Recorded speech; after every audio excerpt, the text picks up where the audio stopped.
Bismillahirrahmanirrahim. Assalamu alaikum warahmatullahi wabarakatuh. Subhanaka la ilma lana illa ma 'allamtana innaka antal alimul hakim wa 'indahu mafatihul ghaibi la ya'lamuha illa hu wa ya'lamu ma fil barri wal bahri wa ma tasqutu min waraqatin la ya'lamuha wa la habatin fi dhulumatil ardi wa la ratbin wa la yabisin illa fi kitabin mubin. Sadaqallahu al-azim. Dear brothers, sisters in Islam, I greet you all with the greetings of Jannah. Assalamu alaikum warahmatullahi wabarakatuh. I'm not sure if I'm late today, and there was a kind of mix-up, but Alhamdulillah. And how many minutes I have? Lots of time, I guess. Lots of time. More than an hour. Well, okay, good. When Brother Kauthar asked me to do this public lecture, when he mentioned that it is about Ramadan, all the other masajids are at this time, they will be talking about, even today there's an event for after Maghrib about Mi'raj.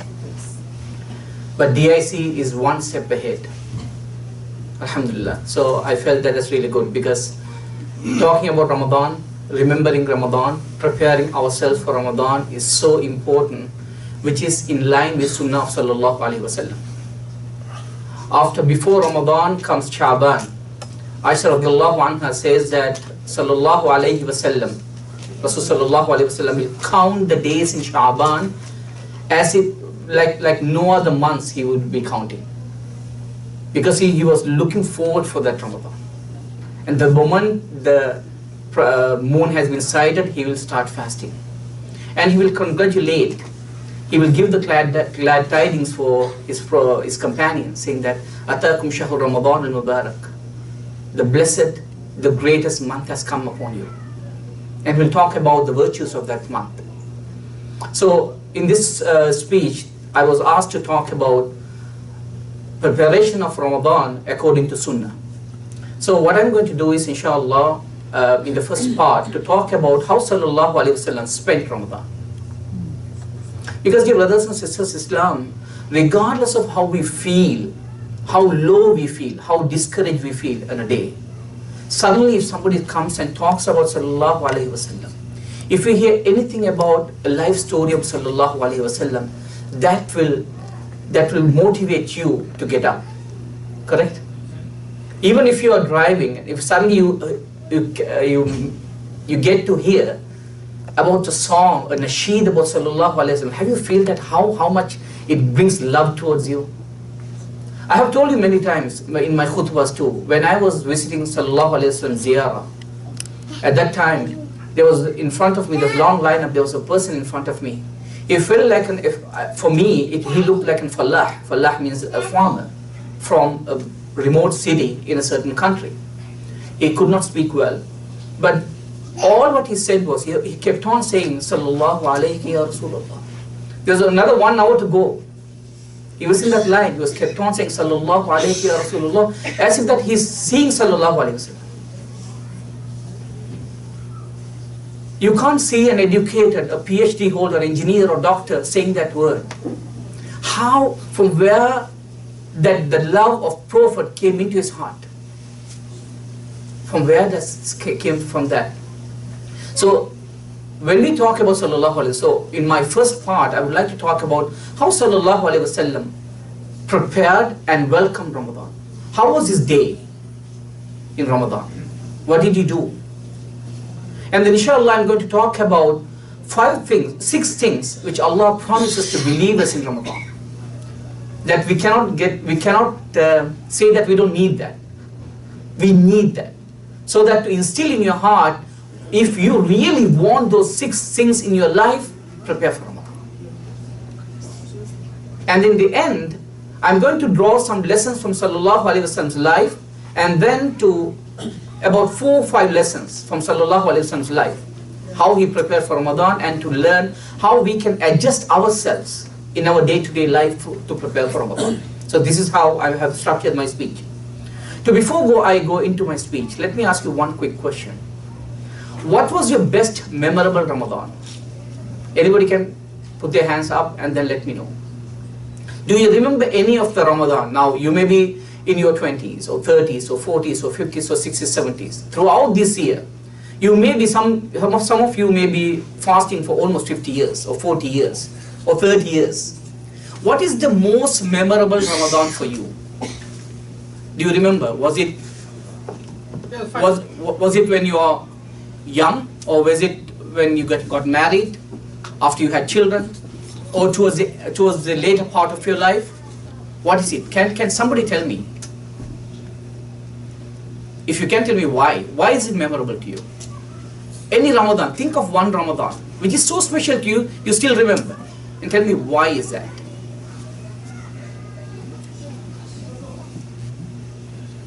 Don't tell me you all forgot Ramadan, right? Anyone? Anything you did, anything special you did. It doesn't have to be that you did for the entire 30 days. It could be one thing you did in Ramadan that makes it memorable for you. Yes, brother. To me, it was like 2 years back in the IC. And the most memorable thing I had was to serve everybody, to have the fasting with everybody, greetings everybody. It was something into it. Like, I get the feeling of the love for Allah and His Rasul and trying to share it with our brothers. That was one of the best feelings I had in my entire life. So you know that Rasulullah said that in Ramadan, whoever helps another person break the fast, Allah will deliver his body from hellfire. One, if you help somebody to break fast, Allah will deliver that person from hellfire. So alhamdulillah, that's really good. Any other person? Somebody else?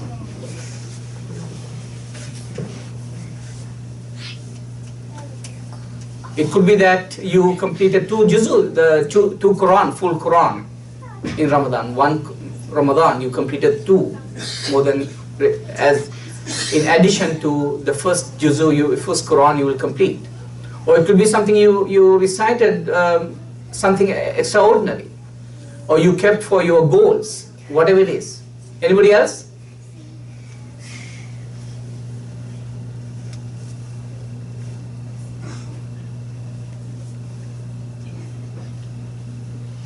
So do you remember last Ramadan?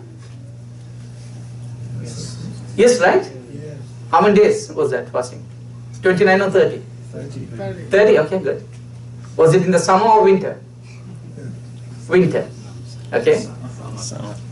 Summer. Okay. Long days, right? Where did you pray Taraweeh? DIC or somewhere else? Or didn't you pray Taraweeh at all?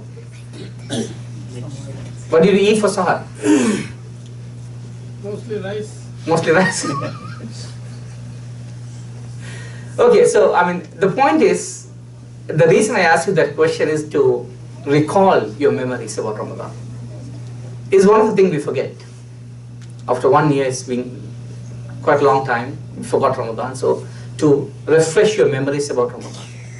That's exactly Sallallahu Alaihi Wasallam did. Sallallahu Alaihi Wasallam. Now let me go to the first part. Sallallahu Alaihi Wasallam will look forward to Ramadan as if that it happened last week. Why is that he was so much looking forward to Ramadan? Number one, there was a personal reason. That's the month in which he saw Jibreel alayhi salam for the first time. He met Jibreel. He did not know what is that mission he is going to be assigned to, by whom, by Allah. He will go to Hira and he will cry and he will ask guidance from Allah. At that time, somebody is coming to say, Iqra, Iqra ya Muhammad. So he was looking forward to that personal experience. Because in Ramadan, he will meet Jibreel alayhi salam more than any other month. He will complete the Quran twice. Whatever was revealed at that time, he will complete twice. He will recite to Jibreel and Jibreel will listen, and Jibreel will listen, recite and he will listen. He will learn the Quran with Jibreel alayhi salam. And he also wanted to refresh his memories about running towards Khadija radiallahu anha. How she comforted him. How she gave that full protection to him. How his family members gave the protection. So Ramadan was so special for Sallallahu Alaihi Wasallam. Just like you are thinking about your anniversary or children's birthdays, etc., etc., whatever it is. So Rasulullah was looking forward to that day. And Sha'ban, he will start to count the days. He will count. And then he will prepare for Ramadan by fasting in Sha'ban. Aisha radiallahu anha said that I have never seen Rasulullah fasting the entire month except in Ramadan. But there in Sha'ban too, he will fast as much as he would do in Ramadan. He will never complete the full, he will not fast the entire month, but a considerable amount days he will fast in Sha'ban, in preparation. He wanted to be ready. He didn't want Ramadan to hit him by surprise. He didn't want that to be taken by surprise. He will prepare so that when Ramadan comes, he is ready. And the moment the moon has been sighted, he will say, Atakum Shahur Ramadan. The month has come. This is the month where the doors of Jannah is going to be open. The doors of hellfire is going to be closed. Shaitan is going to be chained. This is the month Allah is descending and enveloping everybody from His rahmah. And fihi laylatun khayru min alfi shahr. There's in a day in that month that is better than 1,000 months. That means if you cry if you drop a single tear on the Laylatul Qadr, as if you cried for 84 years. If you give just $1 in sadaqah on the Laylatul Qadr, as if you gave sadaqah for 84 years. If you recited few verses, 84 years. So Sallallahu Alaihi Wasallam will congratulate everybody. Sahabas will come and hug each other. These are the personal reasons. Now he is talking about his community. Now there's another reason why Sallallahu Alaihi Wasallam was looking forward to Ramadan. What is that? He knows that is the month in which majority of his ummah will be forgiven. Majority of the ummah will be destined to go to Jannah. Because every night in Ramadan, Allah delivers scores of thousands of people from hellfire. وَذَلِكَ فِي كُلِّ لَيْلَةٍ. Every night. Every night. So Rasulullah was looking forward to that. He wants his ummah, he wants to be proud among all the prophets, saying that he has the largest ummah, the biggest army of ummah. It is true. It is true. People will come, even more than Musa alayhi salam, people will go to Jannah from Rasulullah's ummah. And so for that, he will always look forward to that. And his suhoor, on the first day and in suhoor time, he will never miss suhoor. He says that that's the barakah, the time of barakah. That food itself, whatever we eat, is barakah. Because at the time, the barakah is descending. And how would he have suhoor? He will delay the suhoor until the fajr time. Why? He wanted to maximize the time in the last third of the night in prayers. Sometimes Sahabas will be wondering the way Sallallahu Alaihi Wasallam lead in the Qiyamul Layl, whether they will miss suhoor. He'll go on and on. The last 15-20 minutes he will do the suhoor. Because he wanted to make sure. And what did he eat for suhoor?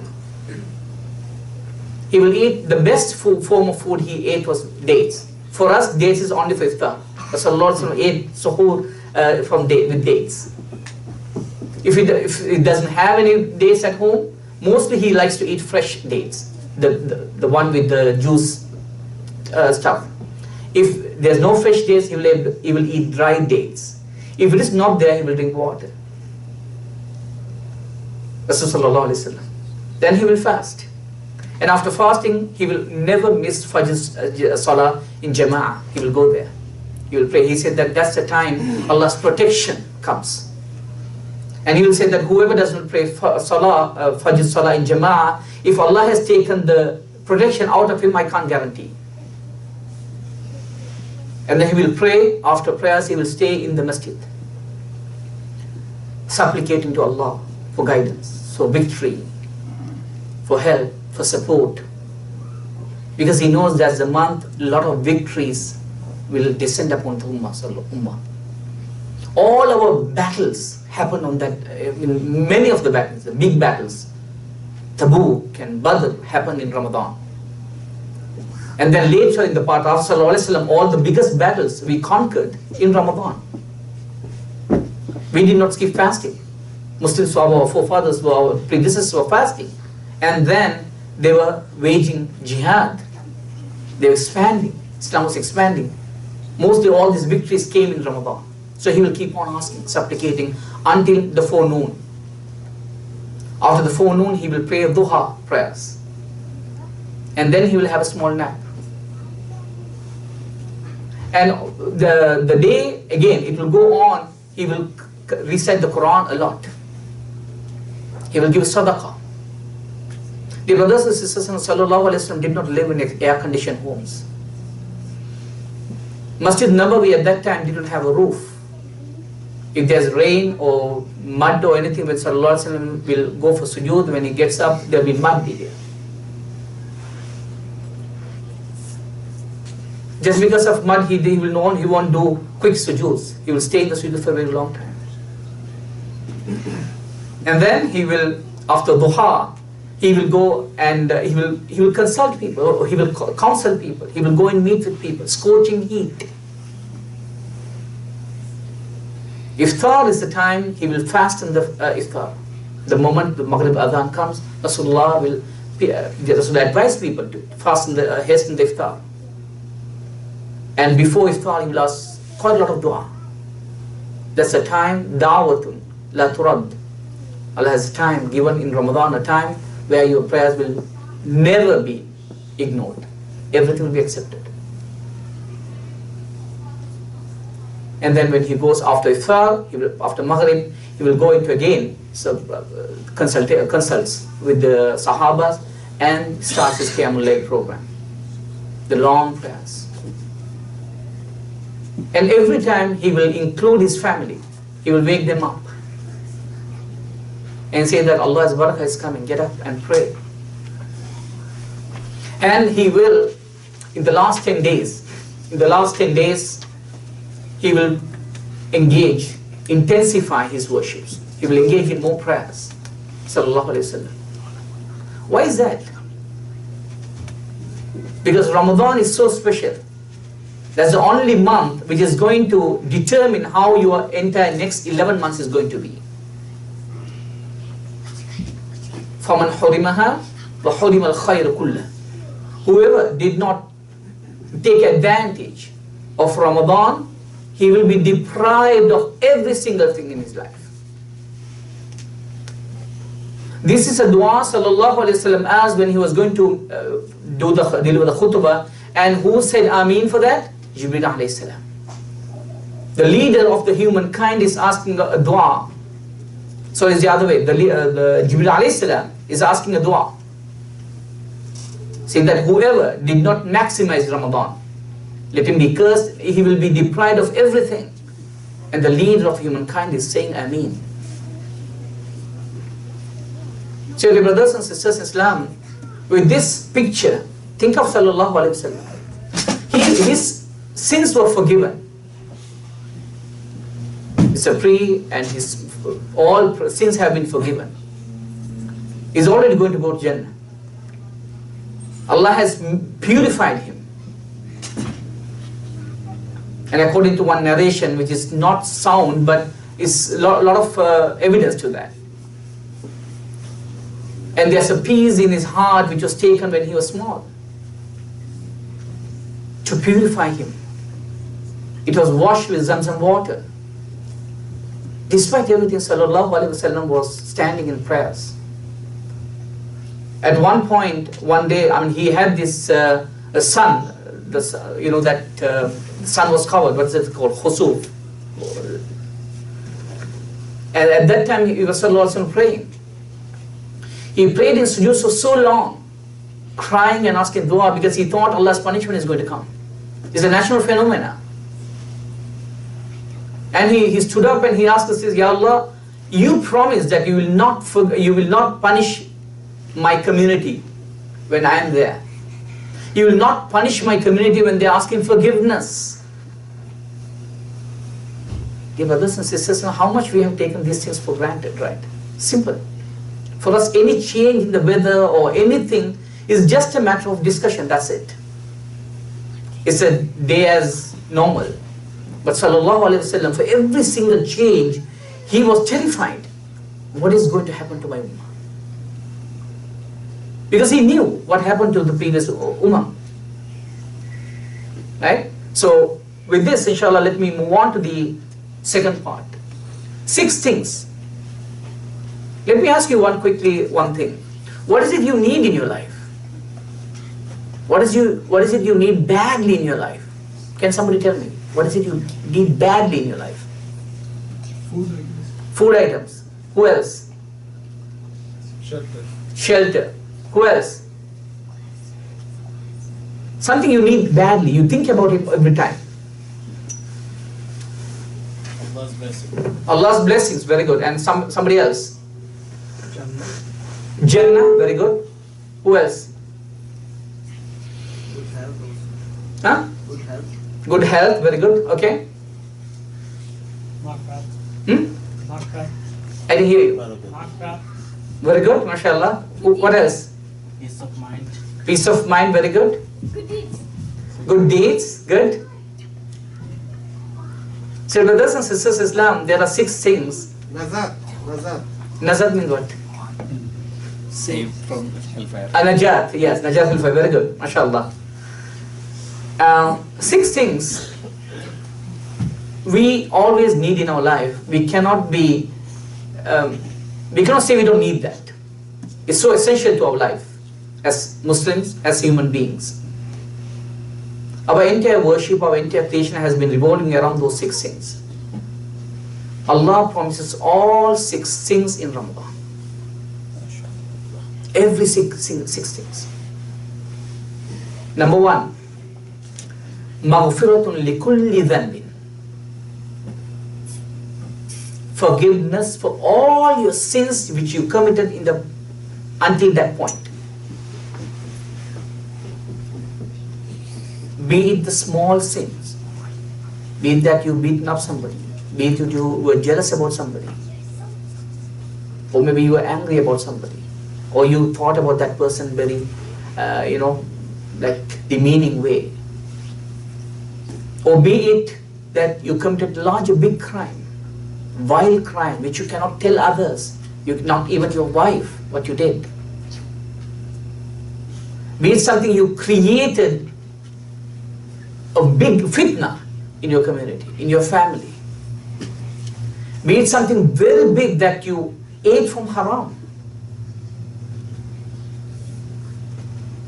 Whatever the sin, in whichever the scale is, for the entire life, maghfiratun likulli dhanbin. Every sin, it will be polished, clean in Ramadan. Sallallahu Alaihi Wasallam said what? غَفْرَ لَهُ مَا تَقَدَّمَ مِنْ ذَنْبِهِ. 3 times he said, مَنْ صَامَ رَمَضَانَ إِيمَانًا وَاحْتِسَابًا غُفِرَ لَهُ مَا تَقَدَّمَ مِنْ ذَنْبِهِ. مَنْ قَامَ رَمَضَانَ إِيمَانًا وَاحْتِسَابًا غُفِرَ له ما تقدم من ذنبه. من قام ليلة القدر إيمانا واحتسابا غفر له ما تقدم من ذنبه. 3 times. 3 different ways.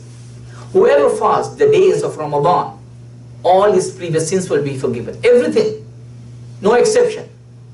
Whoever prays in the night, in the nights of Ramadan, all his sins will be forgiven. And whoever stand in prayers in the day and the night of Laylatul Qadr, all his sins will be forgiven.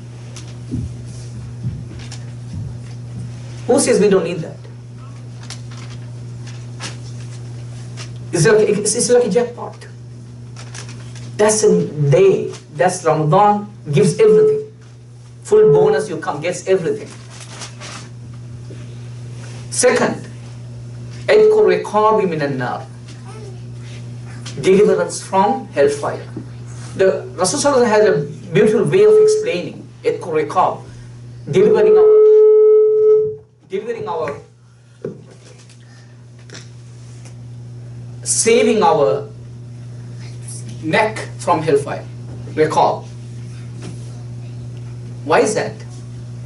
Because the hellfire has a way of attacking your head. It will roast the head. The Quranic verse says that it becomes like roasted, and then it'll come back again. Because this is where all the plots happen. Not only your body. Is Quran as a way of explaining that in Surah, in Juz Amma. So at Quraqabi min nar, you enter that neck. Everything will be delivered from hellfire means what? What is more precious to us? Our face, our head, our intelligence. That is not going to give you hellfire. That is given in Ramadan. وَلِلَّهِ وَتَقَاءَ مِنَ النَّارِ. Allah delivers many scores of people, thousands of people from hellfire. And وَذَلِكَ فِي كُلِّ لَيْلَةٍ, every night. And يَنْظُرُ اللَّهُ إِلَى عِبَادِهِ مَنْ كَانَ مِنْكُمْ صَادِقًا وَمُخْلِصًا. Allah looks at a human being in Ramadan. If you are true for yourself, if you are sincere, Allah will assign, okay, he will be freed from hellfire. Simple as that. Allah looks at person. In the day of in Jannah, this was a beautiful long hadith. In Jannah, people will be in different way of they will be resting. Some people have beds. It's about high beds. Wherever they want, that bed will take them. And suddenly they want to talk about dunya with their friends. The bed will move to another friend. And all what they will be talking about is, how did we end up, at what point Allah forgave us? At what point, do you remember, what did we do, at what point Allah forgave us? And a couple of people will join and they will be talking about that. And one person will say that, perhaps remember that we came together in the masjid, we were talking about something important. That could be the time Allah saw us, Allah looked at us. نَظَرَ إِلَيْهِ يَنْظُرُ إِلَيْهِ. If Allah caused that His glance upon you at that point, it's enough. It's enough. He said that could be the time Allah looked at us and He decided that we should not be going to hellfire. Dear brothers and sisters, and that woman, that prostitute, who gave some water to that thirsty dog, that's the time Allah cast His glance on that woman, that one incident. It could be the moment when you are going outside and you see something harmful on the road, you are removing that. That could be the time Allah is casting His glance upon you. So never overlook anything. Never overlook anything. Don't discount anything. Any single deed, it doesn't have to be a grand deed. That single deed is enough for Allah, because He is the owner of the entire kingdom. He's the owner of the entire kingdom. He can do whatever He wants. He can give whatever you need at whatever the time you need. He is not there to punish you. He is not looking forward to punish you. He is not looking forward to throw people in the hellfire. It is not Allah's intent. If it is so, we will not be born as Muslims, dear brothers and sisters in Islam. If it is so, we will not have Ramadan coming every year.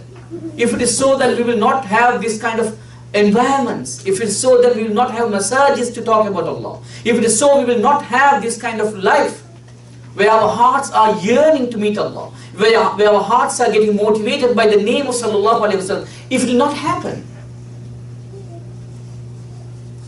that shows that Allah wants you to succeed.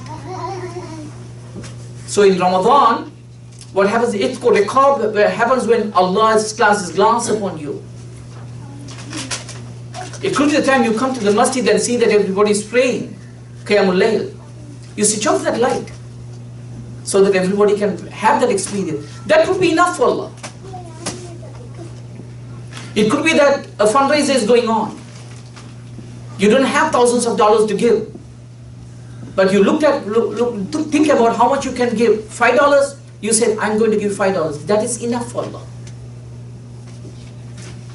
So what is important in Ramadan is that to compete with each other in doing good deeds.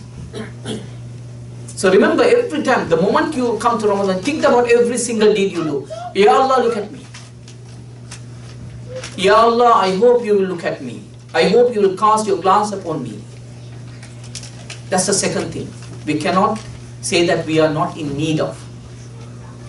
And the third one, dear brothers and sisters, Islam is that yustajabu fihi dua. As I said earlier, as-sa'im inda fitrihi da'watun la turad. When he's breaking the fast, he has a dua which will never go unnoticed, which will be accepted for sure. So don't sit in your table and look at what is the samosa is there.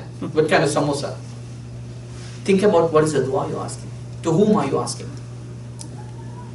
Da'watul la turad. So in Ramadan, every dua you're asking, anytime you're asking dua, whether it's your fasting, whether after breaking the fast, during the breaking of the fast, during the sahar, or in tarawih, in sujood, anytime, every single dua will be accepted.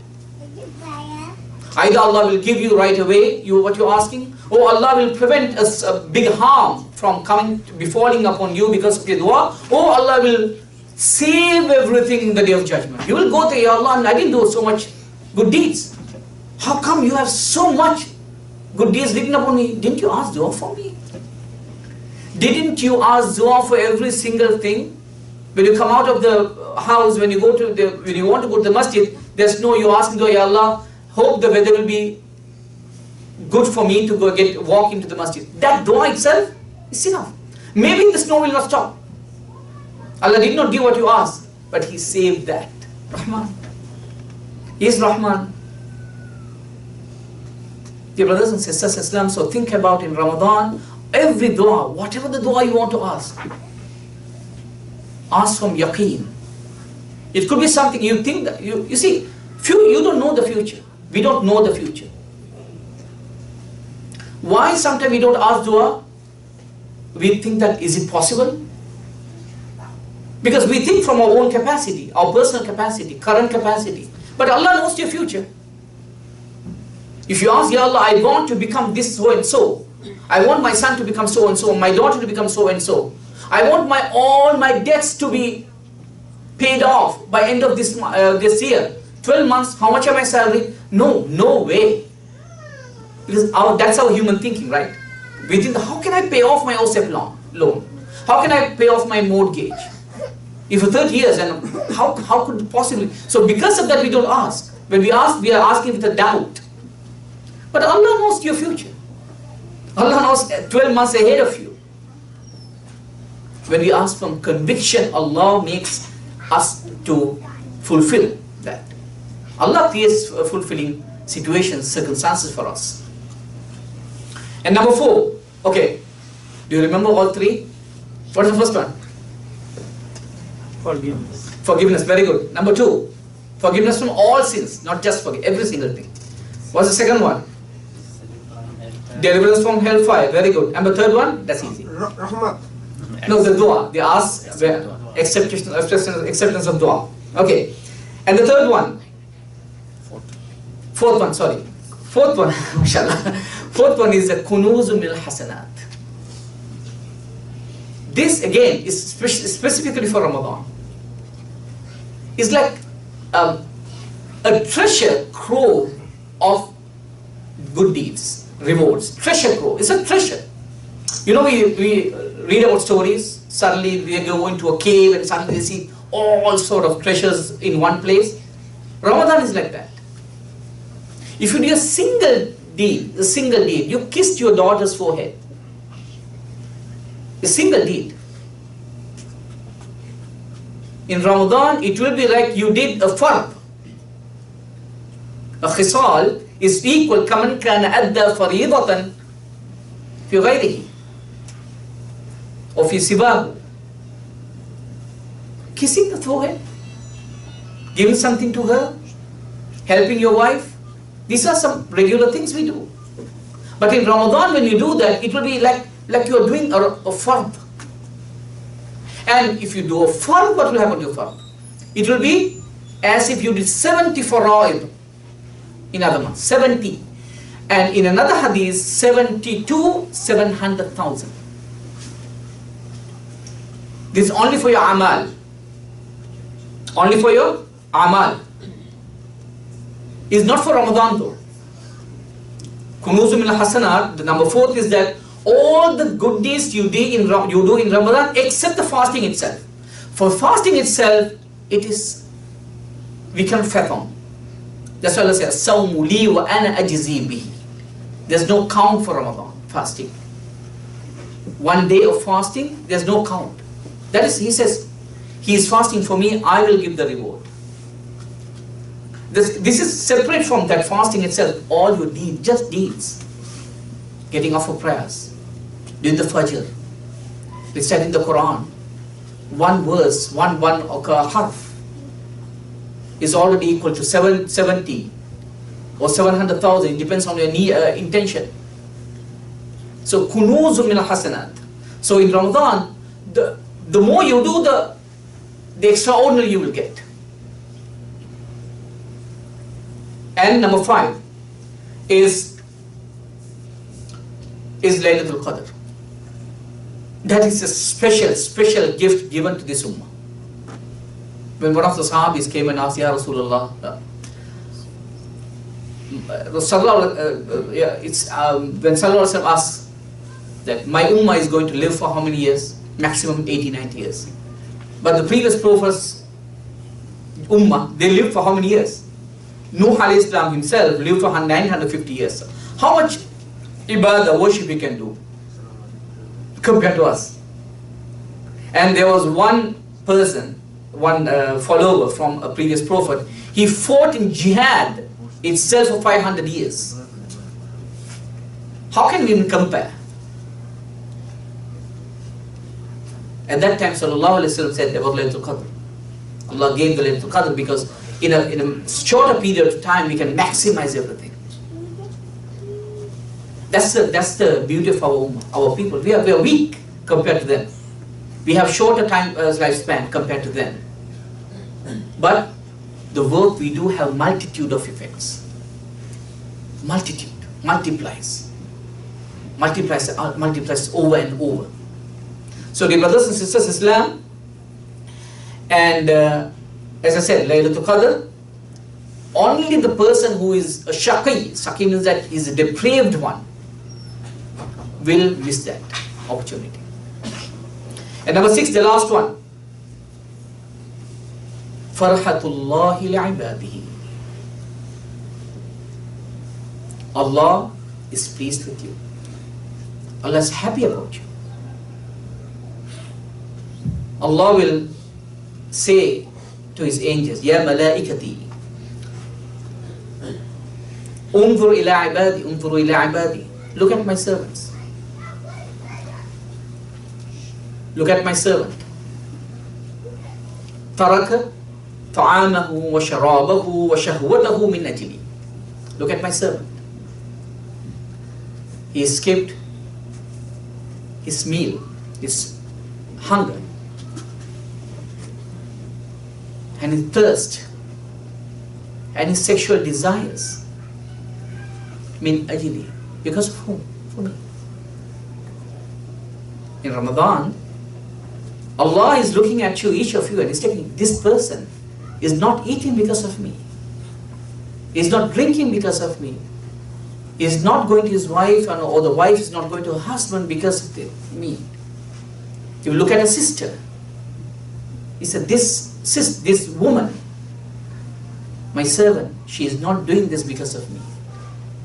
She is cooking, she can eat anything she wants, she can taste it, but she is not doing it because of me.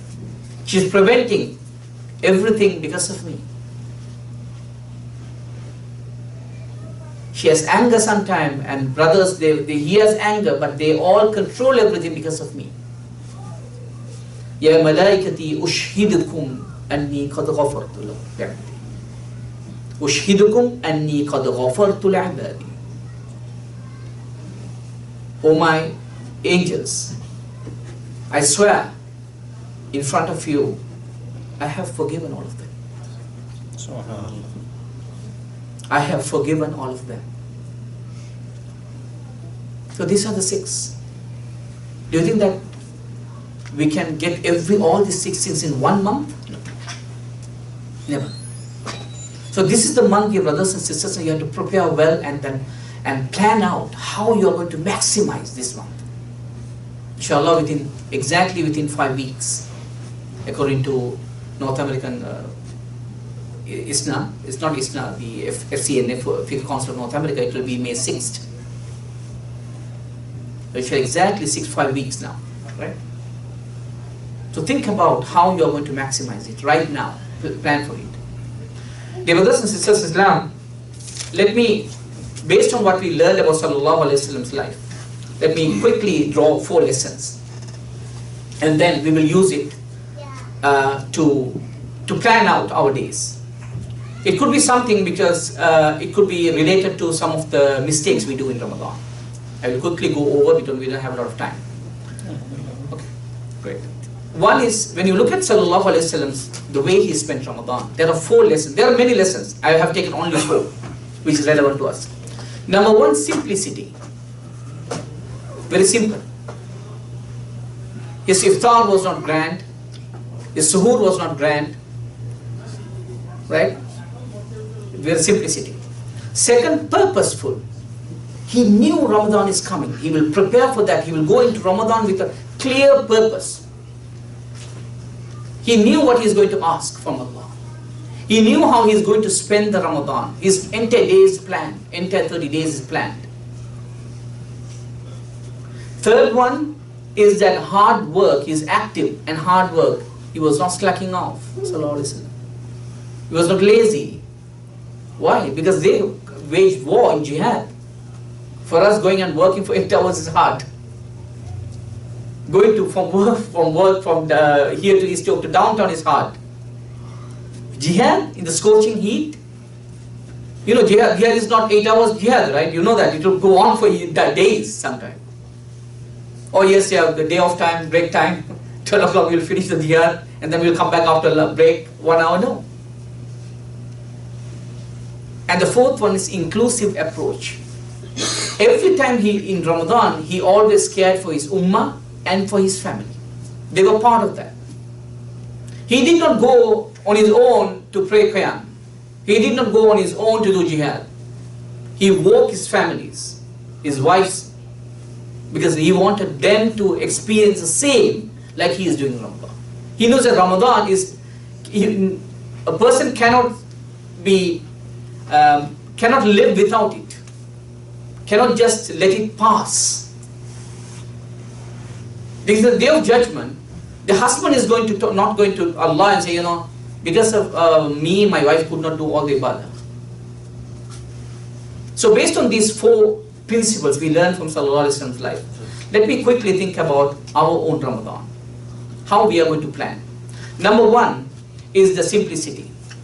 Dear brothers and sisters, Islam, I know sometimes this kind of advice will hurt you, but I have to tell you, do not waste your time in food shopping. Do not waste your time. I know Brother Marhaba market, what's that, the supermarket, not Marhaba and Sarkar, but I see here.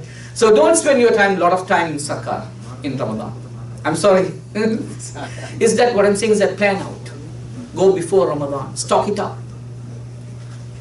Ramadan is not a month to spend time looking what to eat. Sisters, that's not the time for you to go on the internet and find out what I'm going to prepare for iftar. Don't spend your time there. It's not for time for Facebook. All your ibadah, let it be here. Don't post anything on Facebook. Today I did 20 years of 20 rakats of Qiyamul Layl. Gone. Nothing. You're not going to get anything. You said, okay, you got 50 likes. Allah, you go to Allah. You say, why? No, I prayed 20 rakah. But you already got likes in the dunya. So why do you expect anything from me? Just go away. So make sure that Ramadan is not spent on trivial things. Yes, we need food, but Rasulullah's life is simple. Nobody dies from Ramadan. Nobody dies from Ramadan. If you have anybody who died because of Ramadan not eating samosa, let me know. Or rather, it is by eating samosa after Ramadan, they get a heart attack. No, just samosa is a simple example. I'm talking about many other things. Our culture is built on food. So try to, this Ramadan, make it simple. Make it easy for sisters, your wives, your mothers. Don't expect them to spend hours and hours in the kitchen while you can, to support you to go to masjid. You're not going to get a lot of rewards. If you can help them, Allah will give all these collective rewards for you as well as them. So this is something you have to deal with. You know, we all come from patriarchal culture. I also come from patriarchal culture. Alhamdulillah, 5 years ago, I changed my entire way of looking at Ramadan. Ours is a simple Ramadan at our home. Our wife, we plan, exactly, simple plan. Because Ramadan is for worship. Ramadan is for reading the Quran. Ramadan is for reading the books, learn about Islam. Ramadan is for family time. To come together, talk about our issues, talk about our things, talk about our aspirations. Quality time, spending family quality time. Not in the kitchen, in the living room. On that note, if you can, do something. If there's a place in your home to keep musalla, sajjada, ready, keep it the entire 30 days. Don't take it out when you're praying. That will remind people this is Ramadan. At least when they are tired, they can sit in the sajjada and do some dhikr. Keep few sajjada. It's like a prayer room. Not only the masjid, you are coming inside the home to make a place. I remember a king in Saudi Arabia. I heard his King Faisal. I don't know a lot of evidence, but this is I heard about his life. He is such a pious person. In his palace, he had one room closed, only he can open. It is the most simple room in his entire palace. It's like it's a mismatch. In the room, there's no tiles, just sand. The floor is just sand. You had a very old sajjada, very old clothing. Old in the sense that clean clothing, but old is not luxury. Except the Quran, nothing else was in that room. No distraction. And he will go into that room to pray. A king. May Allah have mercy on his soul. Ameen. King Faisal made such a big change in the entire world history in Saudi Arabia and the world as a single king, not like others. Where did he draw that spirituality from? He knows when to go in seclusion to connect with Allah. So if you can, create a space where no computers, no TVs, nothing. One of the things we do as a family is that we switch off our TV for 30 days. That's something I learned from my father. When you're very small, he will switch off. He says Shaitan's box. That's why he used to say that. He switched off that. It was heartbreaking for us. We were like dying. No TV for 30 days. He did that. Alhamdulillah, when I grew up, when I got married, when I have children, we do the same thing in our home. Children also got used to that. No TV, nothing. That's a time. Keep anything ready. Keep them. This first thing, simplicity. Number two is the purposeful. Purposeful is that you have to go into Ramadan with a plan, dear brothers and sisters. Don't let it hit you. Don't let it come to you as a surprise. Write down as a family what are your goals. What are the 3 things you want to achieve? What are the 3 things you want to get rid of? 3 things is enough. Just 3 things. Think about your life. Write down for your own self. What are the 3 bad habits you want to get rid of? Write down. Don't keep it in your mind. Write down somewhere. What are the 3 things you want to develop or increase in your life? Is it the Fajr prayers? Is it that? Is it this? Anything? Or reading the Quran? And then 3 things you want, the goals of Ramadan. What is it you want to? Where do you want to see yourself at the end of 30 days? If you want to deliver from hell, to get yourself delivered from hellfire, what is it you need to do? So think about that in a purposeful way. And not only that, now you have the goals, and set up another one called evaluation. Every night before going to sleep, think about check off. A calendar, small calendar. Did I pray in Fajr? Did I pray in Fajr? Did I pray Isha in Jama'ah? Did I go to Taraweeh or Qiyamul Layl? Did I fast today?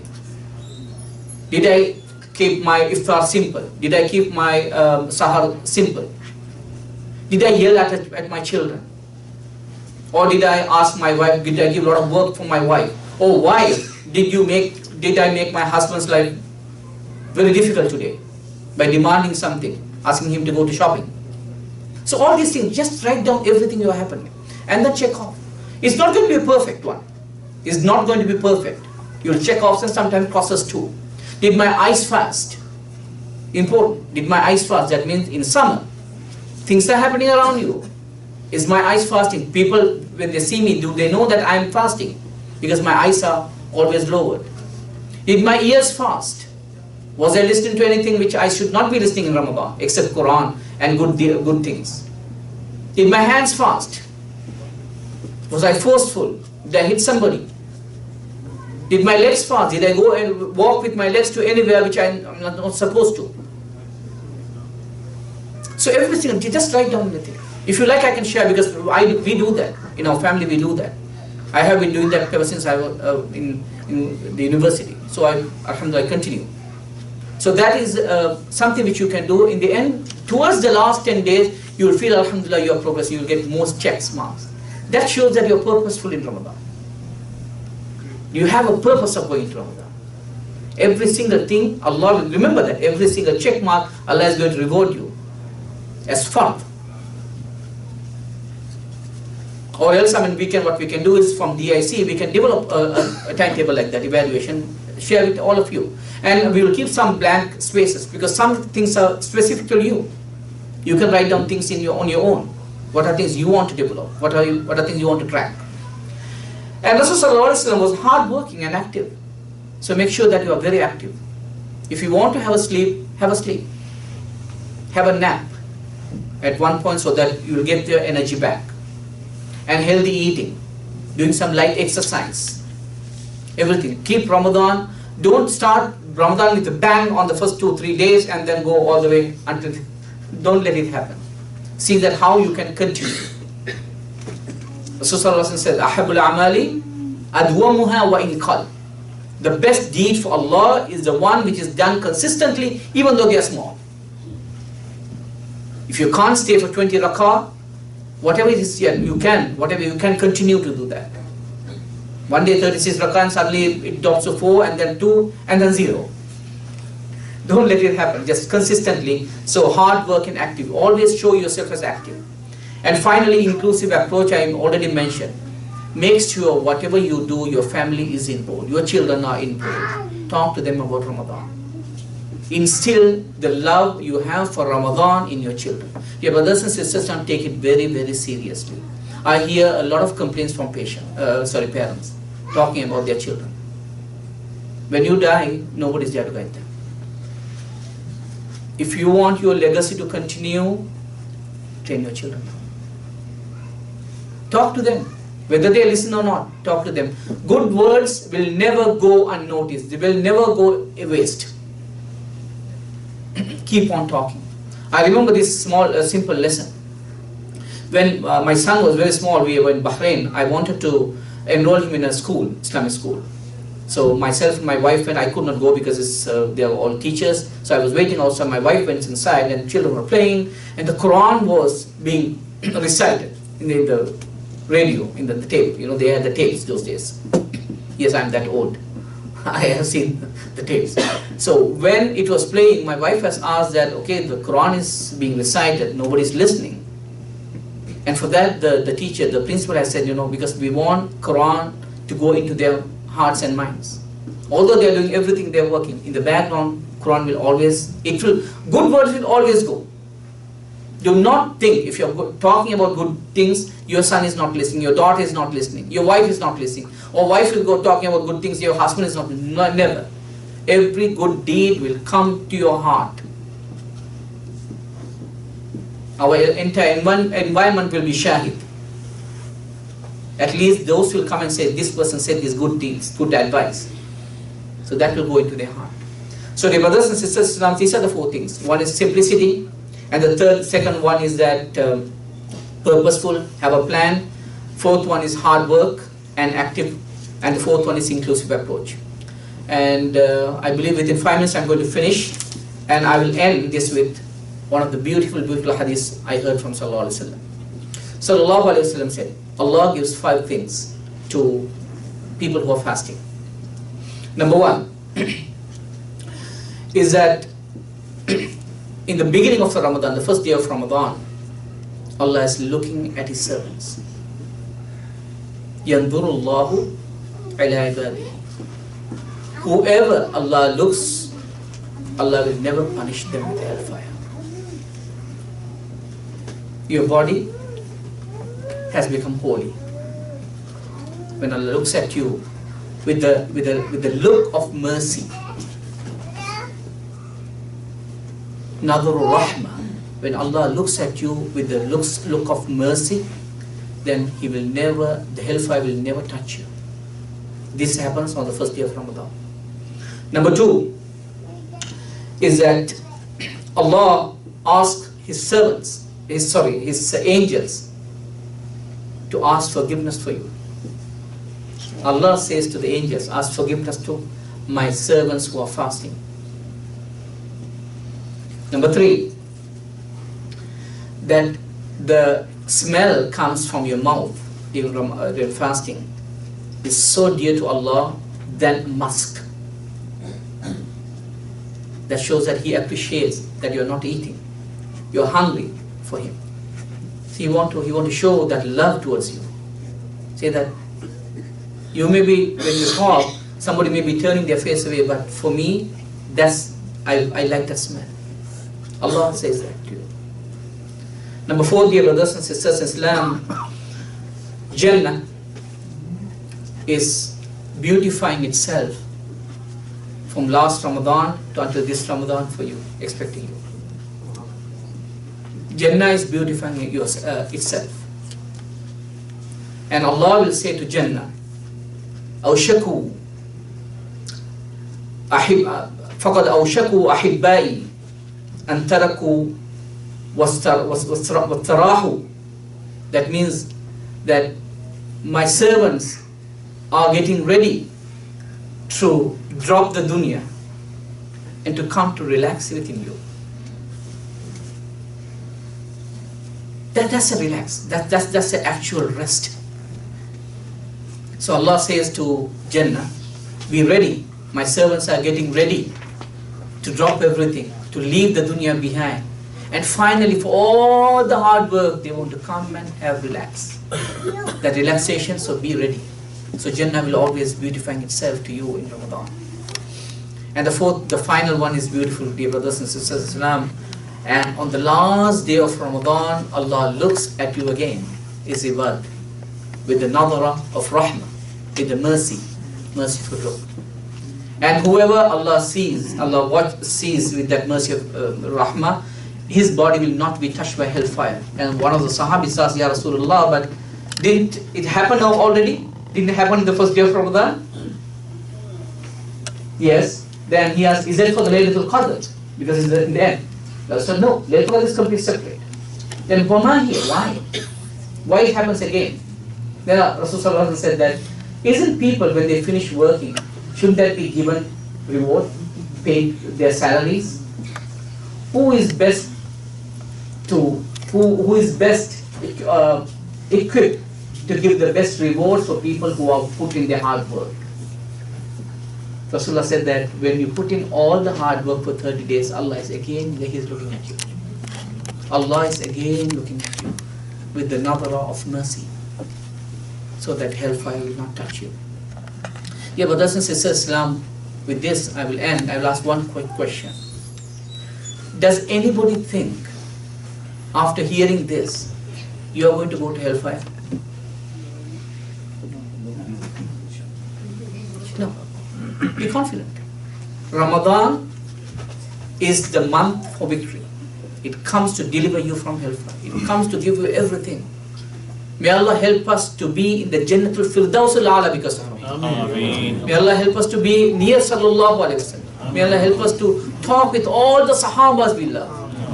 May Allah help us to see him for 40 years without blinking our eyes. May Allah help us to spend the best Ramadan ever this time. And Sallallahu Alaihi Wasallam said, Aruni fi anfusikum khayra. In Ramadan, show the best version of yourself.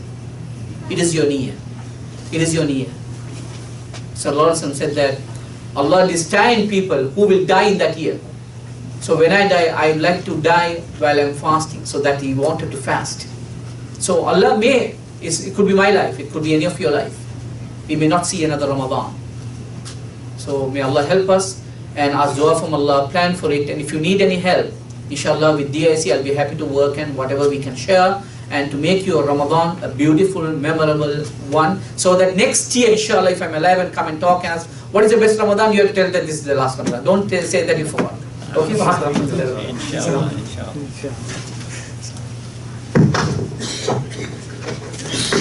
Brother Irshad Osman, that was a really wonderful speech, and Alhamdulillah, he gave everything, direction, and also he summarized his speeches, what I was thinking to do, but Alhamdulillah, he did by himself.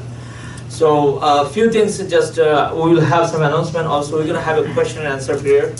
Also, I think if we all are agree, we can have our refreshment here before the Maghrib. Maghrib is about 7:50, 44. So if we agree, we can have our refreshment here before we leave in Maghrib, but make sure we keep our place clear. So question period, we're going to give little time. Question number Yeah, by the time we can distribute, inshallah. So basically, the reason behind it's for some of us may ask a question, oh, it is a far away. Still Ramadan is 5 weeks. But in the tradition, or we learn from the Prophet ﷺ, he used to be prepared for the Ramadan from the month of Rajab. And there is well-known dua, Allahumma barik lana fi Rajab wa Sha'ban wa ballighna Ramadan. So this is the hadith dua that Prophet ﷺ showed us to start from the Rajab. And what do you think? If we prepare ourselves well before the Ramadan, we'll not get the benefit out of the Ramadan? Inshallah, whatever we prepare, we'll get it. What I have seen in my life, like, most of the time, most of us, or all of us, or some of us, first stand is goes the debate when the moon was sighted. Who should we follow? First stand is gone. Next stand is goes, oh, we are a bit of tired. And last stand is goes by the Eid, preparation for the Eid. Is this the purpose of the Ramadan? My brother and sister, let's make us dua for each other, so that we can get most out of this Ramadan. Don't forget the objective of the Ramadan. One of the major objectives, there's many objectives, is let's remember those who has a less fortune. Make your intention to donate a little bit during month of Ramadan, either in Bangladesh or wherever it has been suffered, whatever you think we can donate. So this is the best time that you can get a reward, most reward, and donation. Think about the masjid. Please, please, do not get into the debate when the moon should be sighting, who should we follow. Decide your mind right now. Whatever masjid you are going, just follow them. Please, this is not my statement. This is the statement for all of the imams, all of the scholars. They said, just follow the masjid that you are going, that's it. You're not going to be held responsible for that. So let's put one debate out of our life in this month of Ramadan. Inshallah. And do not forget to make dua for each other. You know the Muslim community, Muslim nation are in suffering this most at this moment what you can see. So let's make dua for all of those brothers and sisters suffering. Make the dua to make this Allah this world peaceful. And our next generation. Another request I would like to ask you. Most of the time we think for the school or exam, maybe this year is going to be a little bit for difficult because it's the exam month. Do not let them deprive from the reward of the Ramadan. Inshallah, you, me, all of us, we studied, we did the Ramadan. Inshallah, they will do. Do not deprive them, oh, you have exam, don't go for fast. Encourage them. It's nothing. Some days you and me, they don't have any breakfast, they go to school, spend all day, come to home at the afternoon and they eat their lunch.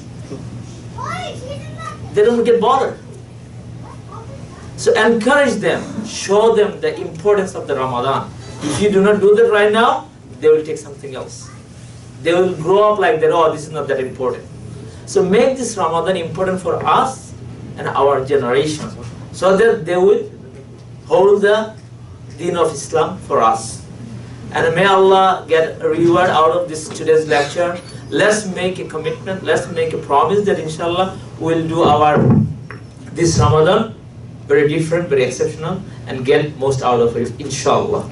Also, I have another announcement. We will have a very surprise guest next week, next Sunday, inshallah, after Maghrib. Whoever watching Dr. Abul Kalam Azad is reside in England, the Bengali speaker, well-known scholar, and also he is a media personality in England, various media TV over there. He is visiting Canada, a few cities, Saskatchewan, Mississauga, and Toronto. And Alhamdulillah, we took the opportunity to have him host another lecture program here, Tafsir al-Quran Mahfil, next Sunday after Maghrib, and it will be in Bengali. Next Sunday after Maghrib, inshallah, let's join and invite whoever you know. Inshallah, we will be benefited from his speeches. If somebody know or not know, he is a very well-known scholar in UK. So let's make on your calendar next Sunday, inshallah, after Maghrib, here at Danforth Islamic Center, Dr. Abul Kalam Azad. Dr. Abul Kalam Azad from UK. So I will throw the floor for the question period, and after that, inshallah, we can go for refreshment.